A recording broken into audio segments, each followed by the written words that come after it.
Hello, everyone. Welcome back. And my background is in HR and employee benefits. But in the last couple of months, I have engrossed myself and my spare time into AI and not just prompting on OpenAI or Anthropic, but building independent AI systems here in my office. So I've done a complete deep dive on AI and the risks that I see working with and using AI. And the whole reason why I started this is because I really love using AI. I love the productivity. I mean, go back and watch my videos.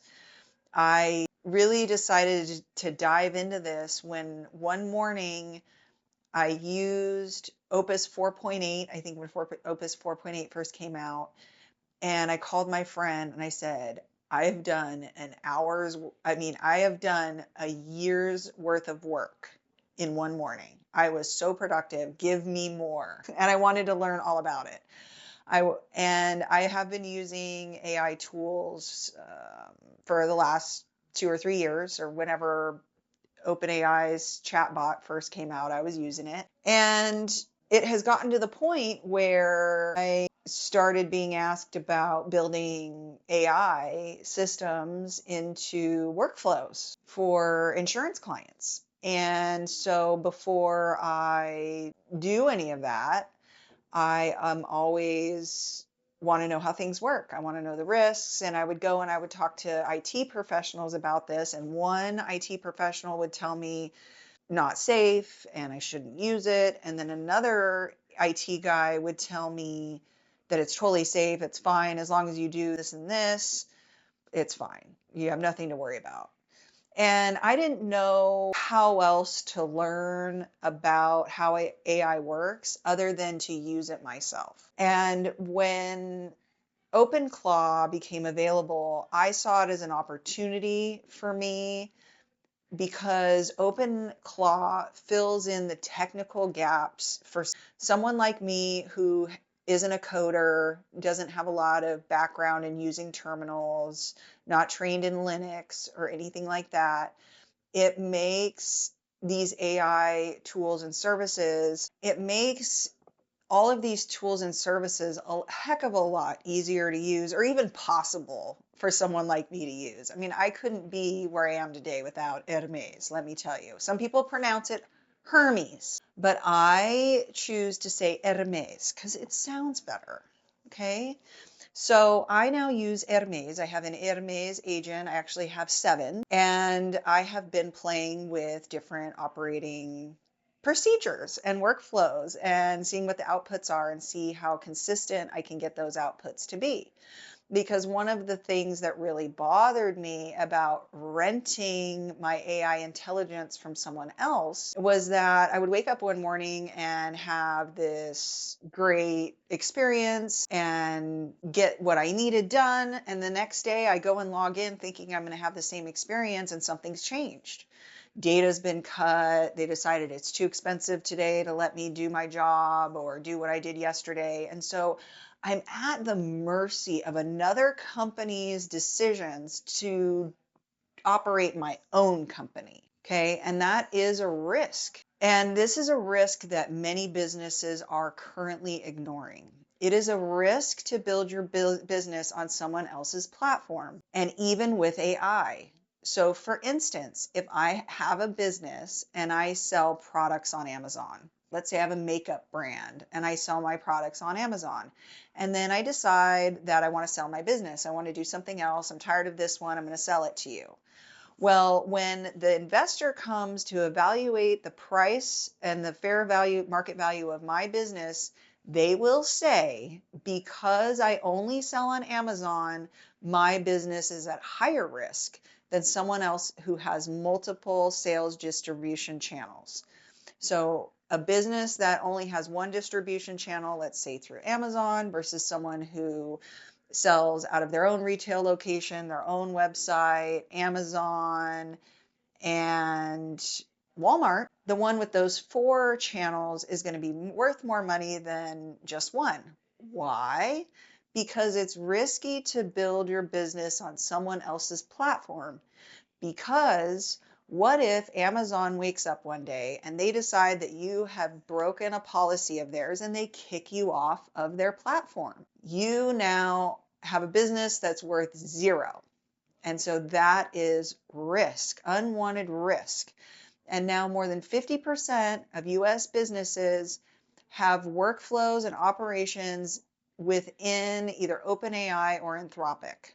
Okay. And that shifted as of March of 2026. So we saw that this AI adoption for enterprise was happening pretty slowly. And at the start of 2026, many businesses decided to invest in AI. They saw high ROI. They saw that they could use AI for this task or that task, and $20 a month subscriptions or $20 a month subscriptions for all their employees was no big deal, and they could afford that, so that's what they did.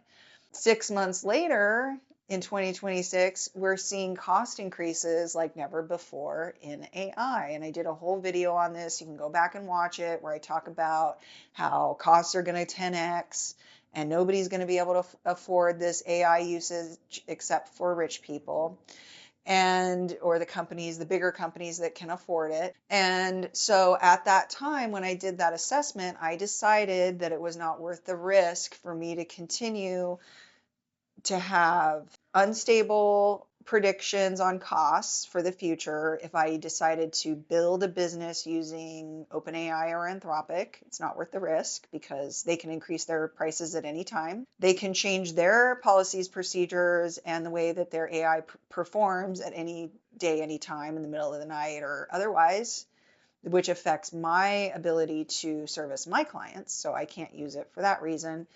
The other reason is for privacy concerns. They train on the data that is put into their system. I know they say they don't, but there's been a lot of cases that prove that they still do. And they say, well, we did it then, but we don't do it anymore. We promise. Okay, yeah, I believe you. So, just things like that in the AI space where you don't ask for permission, you just ask for forgiveness later. You just steal other people's work and then say you didn't know, and then they get fought in court, and they just say, well, it's already done, so I guess, we already got this business and we got investors and now we're publicly traded, and that was a long time ago. We didn't mean to, we didn't know any better. We did the best we could at the time, and all these excuses.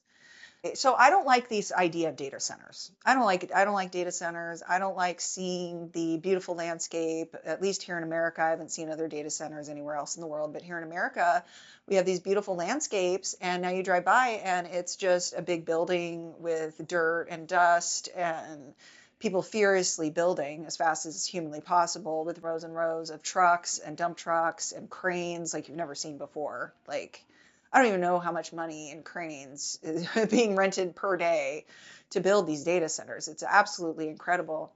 And it's not good for the environment. Okay. And the tree hugger inside of me just does not like that. I would like to be able to keep some beautiful natural landscape at some point for the future generations to see. It's like, oh, we have national parks for that. Well, I want more than just national parks. I don't know about you, and I certainly don't want to look at a data center. Social media and everything everybody's putting into these AI things. They're asking about their boyfriend, they're asking about their relationships, they're talking about their business plans, their dreams, their wishes, their desires, their business plans, the way they think. All of that is being loaded into this highly centralized location, this central intelligence location, and it's all centralized. And who owns and controls or has access to that? Not very many people, and not me and not you. It's like a black box. We don't really know what's in there. And we don't really know if they're using all of the books or all of the research papers. Like, if somebody's trying to use it for research, how do you know what research papers are in there? Is it only the authorized ones or the ones that they deem to be true? And how do they know that one's true versus this other one? I just don't trust their judgment, okay? Call me cynical, call me crazy, call me a conspiracy theorist, but I don't trust that they're going to put what I think is important into their database or look at all of the information equally and then make an assessment, because that's what we're supposed to do, right? To find the truth, you're supposed to look at all available information. It's not.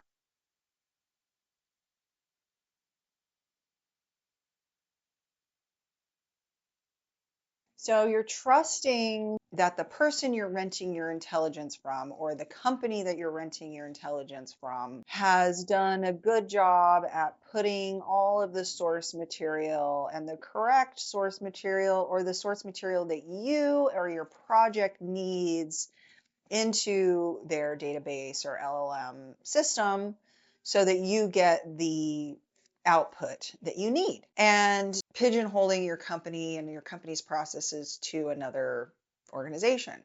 Then we have the potential risk of instability in costs. At the beginning of the year, it was $20 a month, and then it turned into $100 a month and $200 a month, and now it's maybe going to be $1,000 a month or $2,000, $10. We don't know. Okay, unknown costs in the future based off of their balance sheets, how much money they're making, how much it costs. All these data centers are not cheap, they're so expensive. And might I add, who paid for the data centers? Does anybody know who paid for the data centers? Who paid for the data centers? So pretty sure, and I might do a presentation on this, but I'm pretty sure they're privately owned. However, it was like a matter of national security for the US to keep up with China. So there's like government grants or subsidies or something, some sort of earmarked money that was set aside for national security purposes because we had to have these data centers. And those private entities were funded to build these data centers. So let me get this straight. I pay my taxes go into this pot, God knows where, this black box, another black box, this black box where nobody knows where the money goes or who or where it goes, or this one goes to the road, but maybe it's not the road, maybe it's schools or something else, or who knows. Okay, so it goes into my tax money goes into a black box. And then that black box decides that we need data centers for national security. Fine. And they pay a billionaire to build a business for national security reasons. And then that billionaire charges me rent to use the intelligence that I helped fund in kind of a pass through kind of way. The money's moving with this stuff is not adding up for me. It's not adding up for me ethically. It's not adding up for me. 1 + 1's not equaling 2, all these things. And I talked about some of the more economic stuff in one of my last videos. But all that aside, it really upsets me. Just everything about the data centers make me cringe, hurting the environment, all of our data going to the centralized intelligence unit thing, class discrepancies, determining which businesses get access to the intelligence, which ones don't. They can't afford it. Or maybe the peasants do, but the middle class doesn't because the middle class can't afford what the upper class can afford. All these class warfare kind of things that pop up as a problem when we don't have the ability, when it becomes such a market advantage to have access to this technology over those who do not have access. And then you have like another tier that only so many people get access to, is not my cup of tea. I don't like it. I don't like any part of it. So what I am doing is I have invested my time, my energy, and my effort to building out my own personal AI systems. I'm not using them for business workflows as of yet. I am using it to build a software for my business so that I can do some more customizations with some email sequencing and tracking and things like that.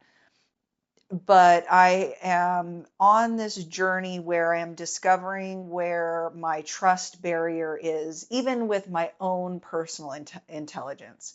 I have determined that I don't trust these big companies, big .gov entities intelligence. I want my own. And that's where I stand on it. That's where I stand. I am looking at the open source community and using open weighted models, putting models on my own equipment. I'm testing those models. I have been working with local models, some smaller local models. I had a smaller machine, just 128 RAM on my server. I had a small server, and now I have more, but that's what I started out with. And on that 128 RAM machine, I was able to build out some processes using smaller models and get some really great outputs. And some of my outputs, I felt like when I tested them against what Fable was producing, at least the cut down, shrunk down, chopped up, bastardized version of Fable, my system was performing better than the bastardized current version of Fable for these complex tasks, right? Not so much, I don't know about the video game stuff. I'm not interested in the 5-word prompt and video game JS3 rendering video game stuff.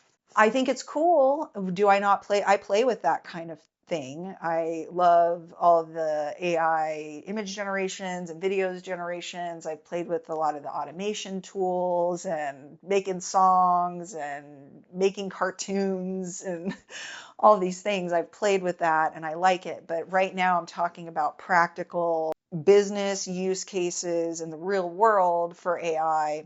And I am still building up my trust barrier within that space. Okay, and I'm not quite there yet with all things. Now, with marketing and sales, check the box, 100% makes sense. Now, if I was in a different industry, that would be something else. But usually in these, here, let me flip so I can cut out the paper flipping. So usually in these sorts of, and when in my podcast room, when I come on here and I talk to you guys, I have gone over some of my notes and some of my framing that has helped me out through the week. And one of the things that I was thinking about was serendipity. Okay. I grew up in a small town in California called Ojai, Ojai. Yes, Ojai, California. Lovely place, loved it. I had a great childhood. And we had this darling little toy store. We had this darling little toy store called Serendipity with some homemade toys and board games and Legos and Breyer horses and all of the traditional toys. And I miss toy stores. I miss bookstores. I miss electronics stores. There used to be a time where when you went to go get a toy, you went to a toy store. When you went to go get a book, you went to an independent bookstore. When you went to go buy a radio, you went to a radio store or an electronics store.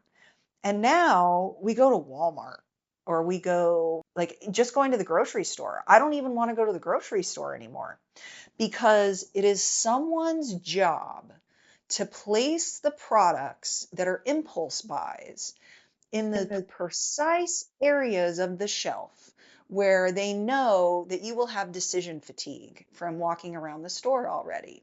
And they know that if they place that toy at the end of the aisle at eye level to a 5-year-old, that 5-year-old will likely want the toy and have a meltdown, and the mom's just going to be too tired and embarrassed to deal with a screaming kid. So they just say, screw it, it's $5 or $10, it's worth my sanity. And they give in. The poor parents, they just give in. And I understand because I'm one of those parents. I give in. I do. I'll admit it. And I just don't want to deal with it. I don't like it. So I order my food and I go and pick it up at the grocery store because I'm tired of being manipulated. I'm tired of the advertisements everywhere. I'm tired of highly marketed toys. I mean, for instance, I went to the gym the other day. I was just right on time. I was like 5 minutes early. We were running like right on time for my dance class.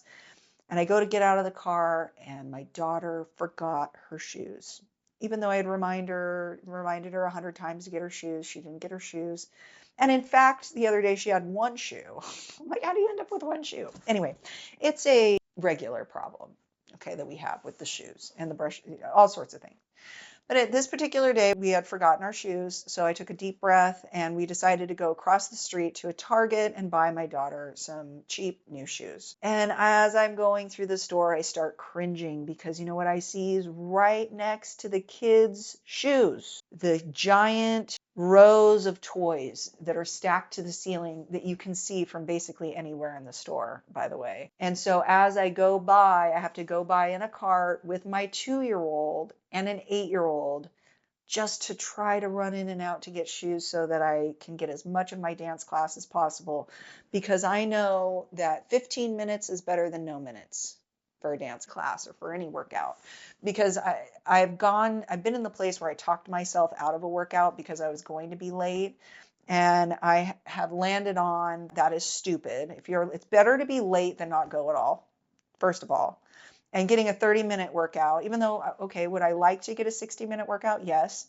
But, 30-minute workout is better than no workout. So I go late and I am pissed already that my daughter doesn't have shoes and I'm having to push her in a cart because she can't walk because she doesn't have shoes. And I have a 2-year-old and now I have to walk by a toy department because we can't have toy stores anymore because we're so heavily marketed to that all these companies build businesses off of impulse buying behaviors and marketing and ads and colors and all of these things, right?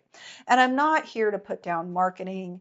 I'm just here to say, as a human, it's exhausting. The pop-up ads, the billboard ads, the ads on the boxes and on the toys and product placement and all these things. I have decision fatigue as it is. Maybe I'm just getting old and cranky. And I'm like, it used to be like this, kids. Let me tell you. We used to own our software. You used to be able to walk into an electronics store, buy a computer, and buy your software, and you owned it forever. And now we're in this rental economy where not only have we been renting our software, now they want us to rent the intelligence. And the business model, in my opinion, is not good. It's not good for the economy. It's not good socially. It creates a huge power dynamic between the haves and the have-nots. It's really bad for the environment. It's ruining beautiful places on this planet. And it's centralizing all of the intelligence into one place. I don't even want to say all of the intelligence. It's centralizing what is picked and chosen to be true for you. They've decided ahead of time what should be in there to be the source of truth for you. You don't even get to pick your own source of truth. So I don't like it. And I don't see myself coming off of this stance. And as I learn more and more about AI and learn and more about how these models have been trained and the damage that has been done along the way and the unethical behavior that has been done throughout many of these companies, I just cannot support it. And I have decided to build as independently as I can. And I do belong to a Discord community that promotes teaching and helping others build their own independent systems. And I will have a link down below to that Discord community if you're interested. I do lead a meeting every Friday where someone will present their project that they're working on. And a lot of people like to pitch in and try to help each other out. And other people have similar builds and they're pairing together and sharing notes on what worked and what didn't, and getting through these projects a lot faster. And it's helped me immensely. So if you're at all interested in building with independence and still using AI, I'm not saying AI is bad. It's not AI's fault. AI is just the tool. It's this business model where they're extracting as much information out and trying to hold that information and control that information. And what I have decided to do is decided to hold my own business operations, SOPs, the way I do things, the way I think, my book ideas, my coaching ideas, my intelligence. I've decided to own it and take over that responsibility and train my own AI, manage my own AI that's on a computer that I own and that I control and that I can change processes for or keep it exactly the way it is if I choose. Let's see what else I got in here. Yeah, and I've got quite a few other topics. I'm not going to go over all of them today, but these are some of the presentations that I have been noodling on. So a community that plays together stays together, a family that plays together stays together. It's abundantly important. So as I work through these AI systems, it can get a little bit serious, a little bit heady. I'm sure you could imagine. So I've decided to have fun with it. So you'll see in some of my YouTube videos, get a little nerdy or bring up songs and I make a song or talk about WordPress and how, my first website I built and some silly things to try to make it a little bit more fun. So we have to remember to have fun in the process and in our work. I wrote down proprioception in AI because every time we change a system, it grows.